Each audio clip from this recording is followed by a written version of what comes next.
What's up, everybody? Big Sky Bowler coming to you again from Town and Country Lanes, and today we're out here to take a look at the brand new upcoming release from Swag, the Big Bro Top Dog. First of all, I apologize for all the background noise. There's quite a few people out here tonight, so hopefully you can hear me okay. But this is the new upcoming ball from Swag, the Big Bro Top Dog. Worldwide release date on this ball is going to be December 15th, and you can get yours at www.swagbowling.com. Now, this particular ball has the same great dominance core inside of it as all of our other Big Bro balls in this series. It's going to have very similar core stats because of that. I throw 14 pounds, so the RG is just a slightly higher than the 15 or 16 pound versions. Pretty good differential on this ball with the mass bias being right around that 0.20 mark. The biggest change to this ball is it's got the addition of our brand new cover, the Up One Coverstock. We've had that Coverstock applied to actually quite a few different balls that have released already this season. The new Bloody Ocean has that cover on it. Our most recent release was the Swag Archive, had a sanded pearl cover on it. This particular ball has a 4,000 grit Up One cover on it, so I'm very excited to see what that pearl or what that Up One cover will do at a smoother overall surface grip. What I'm really expecting from this ball, because of the core that's in this ball, is a cleaner through the front look with a little bit more back end shape from what you got out of the Big Bro Big Guns. Now, I do have the Big Bro Big Guns with me today, and we are going to do some comparison shots between this ball and the Big Guns so you can kind of see what the differences are. As far as what we're bowling on today, there is a random sport shot out there. I'm not necessarily sure at the length of the oil pattern or the volume or anything like that. So what we're going to do now is kind of get started by lining ourselves up in about 4 to 5 shots and see kind of where we need to play this pattern. Let's get started. All right, so to get started, we're going to start with a shot kind of up the outside part of the lane in the track area.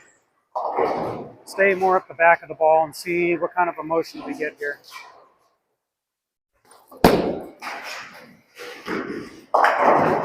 Okay, not bad.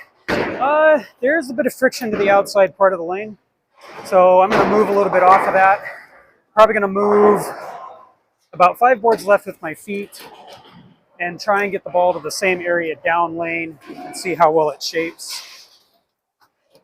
Now, if you're wondering, I have thrown this ball already. When I first got it, I threw it on a burnt up house shot, and it performed pretty well for me. Basically, the ball gave me a very clean to the front part of the lane look, and when it got to the break point, it was pretty quick off the break point, which is something that people might not be used to with the Swag balls. So we've moved 5 left. Oh, and I got it right. And it came up, so there is a lot of outside friction on this particular sport shot. So now that we know that there's friction to the outside part of the lane, I'm again going to move probably 5 more boards left with my feet and see just how much friction there is on the outside. As you can see on video there, that ball still came over high on the head pin. So now I'm standing 30, trying to get it down to about 10 board here. A little bit right. Okay, but that was pretty good. So that was about 8 down lane. Across the arrows, right about 3rd arrow. As you can see, that Top Dog has a pretty clean shape through the front part of the lane. It reads in the mid lane, not really strong, but strong enough to the point where it has some pretty good continuation. So it's not exactly skid snap, and it's not exactly strong or early and smooth. It's kind of like right in between. Let's try that shot again here.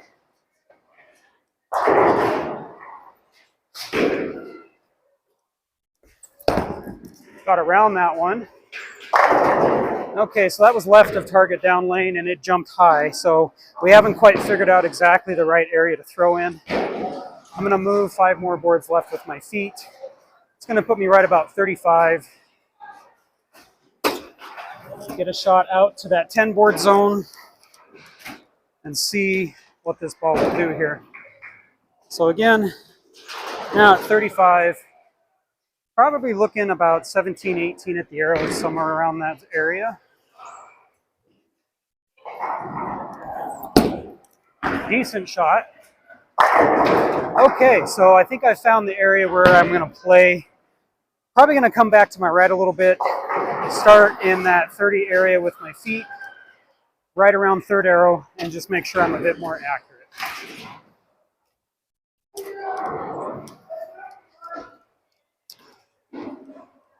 I'm going to throw a full game with this ball, kind of give you guys an idea of what this ball can do.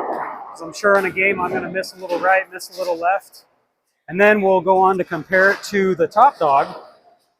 Or I'm sorry, not the top dog, but the big guns. And then after that, we're going to throw a few comparison shots to the archive as well, because all three of those balls have the same cover stock.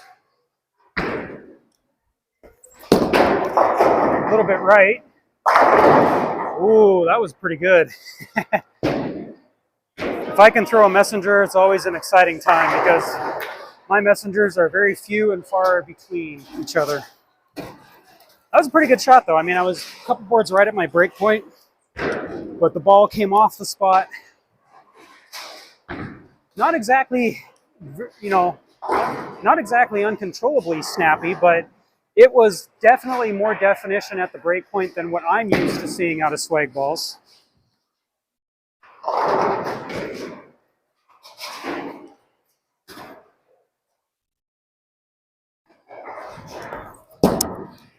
Good shot there.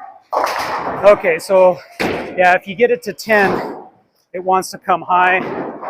And if you get it out to about that 8 area, it wants to sit there and come up into the pocket. So I've got the right area to play in. See if we can't pick up the spare that I hate.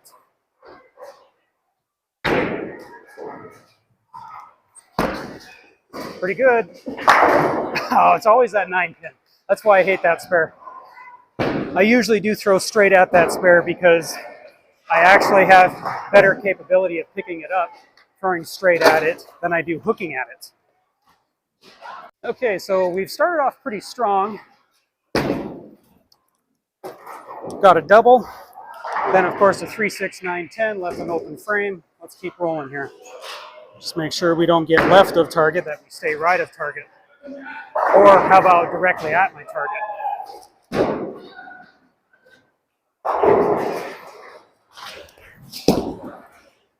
Go ball. That was decent. I might have been a little slow off my hand. So far, I really like what I see out of this ball. So the big guns for me always played quite a bit smoother at the break point than what I'm seeing with this top dog, which didn't make it a bad ball at all. On a house shot, it allowed me to play pretty deep inside. And on a sport shot, of course, it allowed me to square things up. And then once the pattern kind of opened up a bit and got a little bit drier, I was able to move inside with that big guns, and it became, for me, a really good transition ball on sport patterns and a deep inside ball on house shots. So we're going to move a little bit. I feel pretty good about that last shot, and it came up high.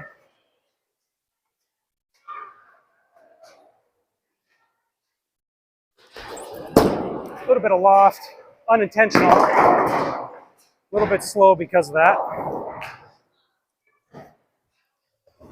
So what I'm really seeing out of this ball is, even though it's a little bit quicker at the break point than other balls in the Big Bro series, it's actually pretty predictable.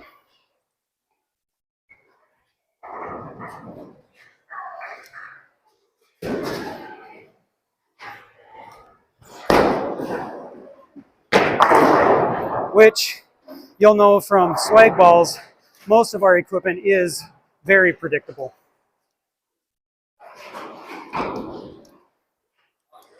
So we're not doing too bad at this point. So we've got a double, one open, actually 2 opens because of splits, and now we're back on it with 7 spare. Throw a better shot this time.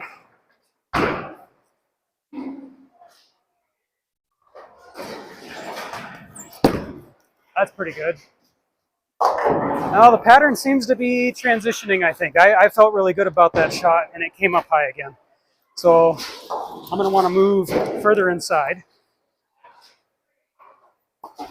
After, of course, I attempt to pick up the big 4. Who knows, maybe I'll make it live on camera. I've never made this spare before. Nope, tugged it left. I've come close to the point where I've picked up 3 out of the 4, but I've never actually made it before.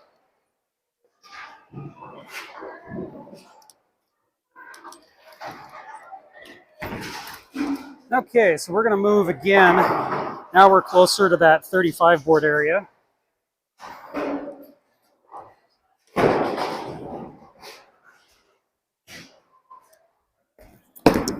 little bit right. Oh, a lot right. Go, ball. Ooh. But the top dog was good enough to miss right like that and still make it to the pocket, which that's a good sign. Any ball that you can miss right like that, on a sport shot especially, and still have it get to the pocket, in my book, is a good ball.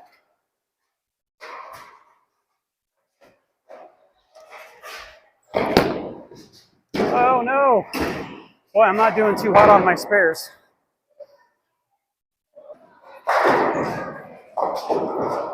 All right, let's get back on the strike train, shall we?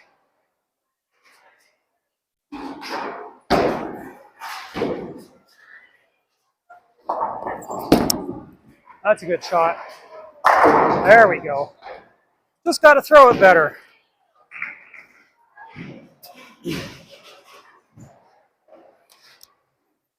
Still got plenty of game left here. Got plenty of time to make up the score and get above that 200 line. Now, if you're wondering, the out-of-box surface on this ball, like I mentioned at the start of the video, is 4000 grit sanded. So initially, it's going to give that ball a little bit smoother shape until the Coverstock kind of breaks in a little bit. Coverstock's probably sitting close to about 5000 grit right now.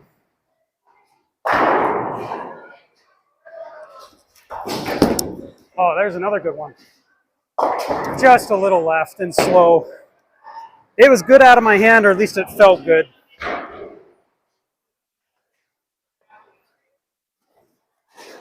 Now I have picked up the Greek church before. Let's see if I can do it again.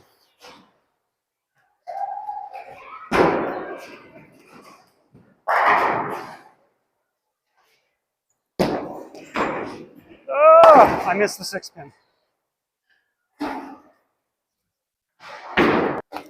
So one thing I like about this Up One Pearl Coverstock is as it gets lane shined, the responsiveness of that cover gets faster and faster, which most of our swag equipment doesn't have a tendency to do that. So far I really like what I see out of this Up One Coverstock. A little bit more forward on that one. Hey, there's that elastic E outer shell. I got a little bit forward at my release, came in light, and that elastic E really shows off that technology where it makes those pins just go crazy on those lighter hits.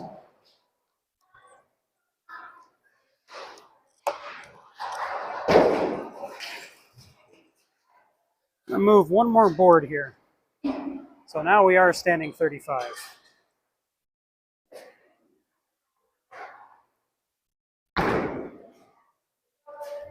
A little bit right, but I got around it.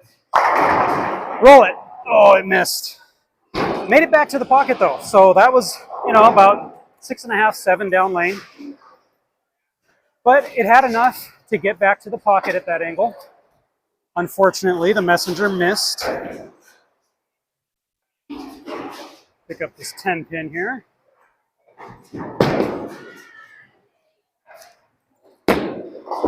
Or we're going to clean miss it because I threw it way too fast.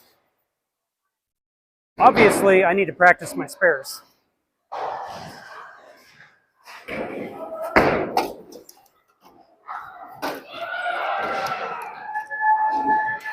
Maybe I should have played this pattern a little bit more straight up instead of at such a deep angle. Who knows? Who cares? We're just looking to see what this ball reacts like here.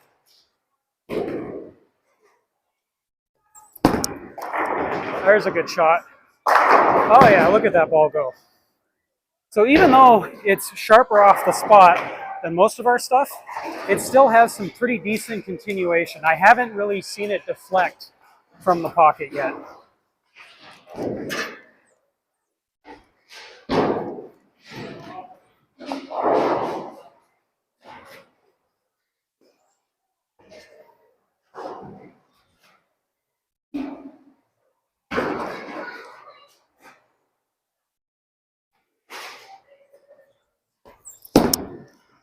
Good shot. Hey, look at that messenger. Took out that 9-pin with a vengeance.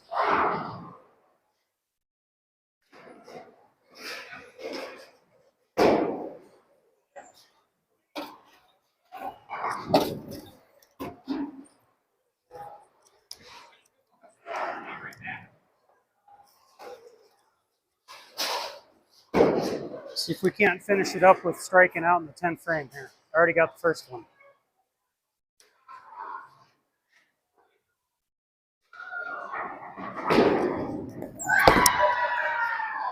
Oh yeah. So you just kind of know with this ball when it's going to strike. Like that one, I got it a little bit right off my hand, but based on what I've seen with this ball so far, I knew it was going to come back. And that's really exciting to see. All right, last shot in the 10th. Then we're going to do some comparison throws up against the big guns and the archives.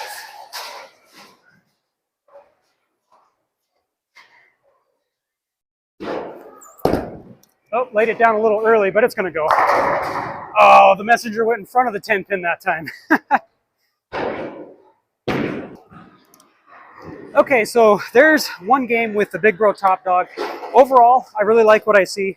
Cleaner through the front than the big guns, cleaner through the front than a lot of the other Big Bro balls in this particular line, and that breakpoint shape is much more defined. So it gets off it a little bit harder, but it still has that continuation through the pins, which, by the way, most all of the other Big Bro balls had that really good continuation. The only one that I think didn't really have that continuation was the Big Bro Galaxy, which was a Pro that we came out with, I think it was about 1.5 years ago or somewhere around there, maybe 2. So now let's move on and throw some comparison shots between the Top Dog and the big guns.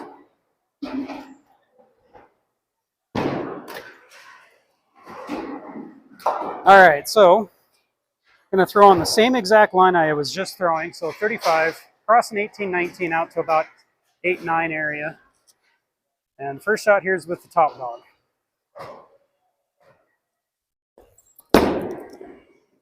Go ball. Oh yeah, never a doubt. All right, so now we're going to follow that up with the big guns. Now, I do have the big guns laid out exactly the same way. Surface cover stock preparation on this is exactly the same as well. So it's between 4,000 to 5,000 grit. The only difference is this ball has been plugged one time in the past, and it has a different cover stock. This has the RVR4 Pearl cover stock, which to me is always a little bit stronger and earlier. Good shot. So as you can see, that ball just a bit earlier than the Top Dog. It still struck, keep in mind, so it's not a bad ball by any means, but it is just a little bit earlier. Throw one more here on that same line.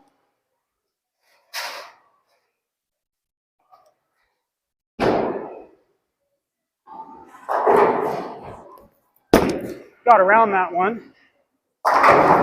And see, that's where the big guns really does quite well, in my opinion. If you got around it at your release point, that ball just really wants to get up and go left. Which, by the way, when I was throwing the Top Dog, I didn't actually have any shots that I can remember where I got around it as much as I just did there with the big guns. So let's throw another shot with the Top Dog and try to replicate that release point. Same line, 35, 18, 19, out to about 8-9 area. Try to get around it this time. That's right of target, but I did get around it. Oh yeah, see, there you go. So you can see the difference there. Now, granted, it was right of target, whereas the big gun shot was more online. But you could see that Top Dog just wanted to get off that spot quite a bit harder than the big guns. So now we're going to move on to throwing some shots with the Archive. Keep in mind, like I said, the Swag Archive is a new ball that came out not so long ago, actually, just at the end of last month. And overall, it's a very good ball. It does have the Up 1 Pro cover stock, but the out-of-box surface on this ball is 2,000 grit. Now, for the sake of this video, I do have it sanded to 4,000. So let's see what happens here. The core in this ball is a brand new core for Swag, so it's one I'm not very familiar with. I really haven't thrown this ball much. Good shot. Okay, you can really see it there. So the archive is much earlier, much smoother overall. Now, the biggest thing about this ball is it has a lot of intermediate differential. So we're looking at over 0.030 of intermediate differential on the archive. So it really wants to flare, and the hook window on the ball is fairly short. So with that in mind, we're going to throw another shot and try and rev it up a little bit here.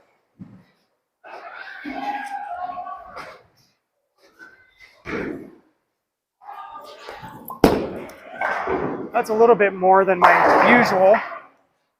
Let's try it again. You can just see on video how much earlier that ball is in comparison to the other two. Oh, let's see, I'm on 5 in a row here, so I might as well try and pick up my 10 pin for an overall better game than my one full game with the top dog.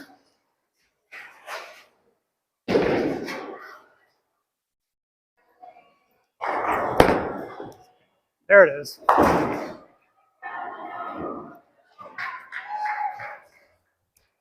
So instead of getting around it, we're going to throw again here, try and get a little bit faster at the bottom with my release point. Really get that ball moving.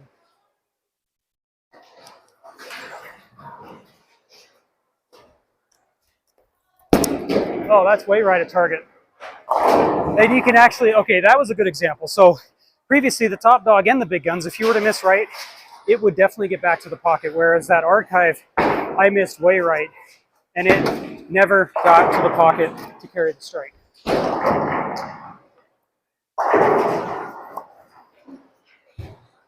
Pick up this 2 pin real quick.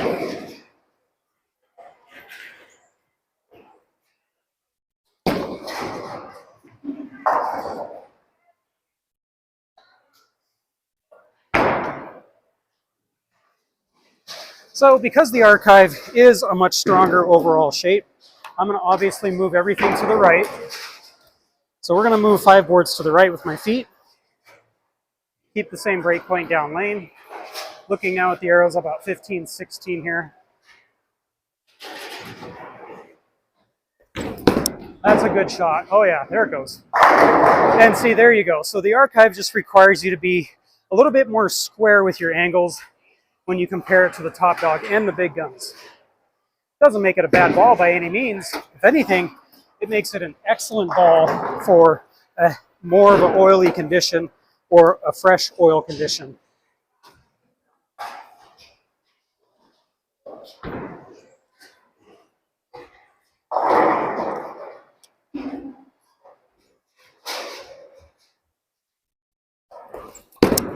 Oh yeah, that's going hard.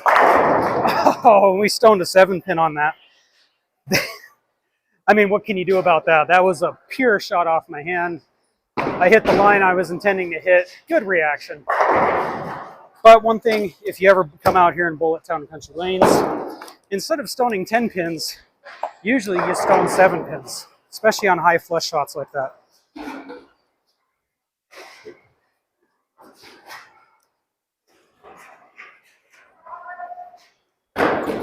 Oh, I tugged. Haven't shot a 7 pin in a while. Well, I was on pace for a good 230 game, or actually 250, until I missed that 7 pin. All right, let's get 3 solid shots here in the 10th frame and strike out for a 230.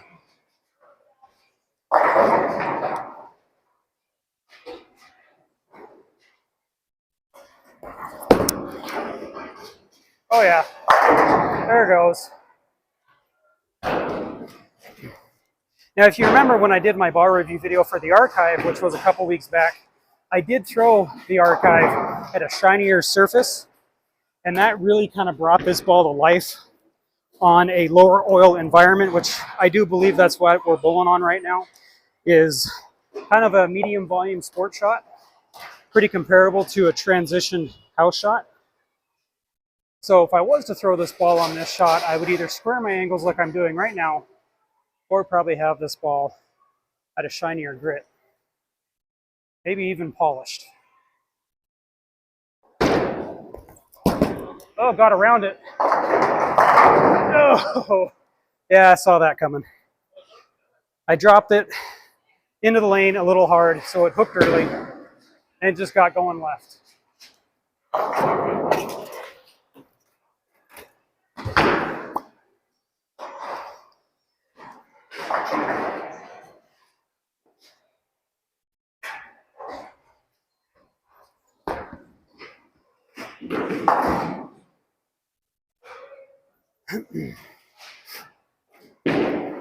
Okay, everybody, so there it is, my review of the Big Bro Top Dog. Overall, I really like this ball. Cleaner through the front part of the lane than the Big Guns, much cleaner through the front part of the lane than the Archive.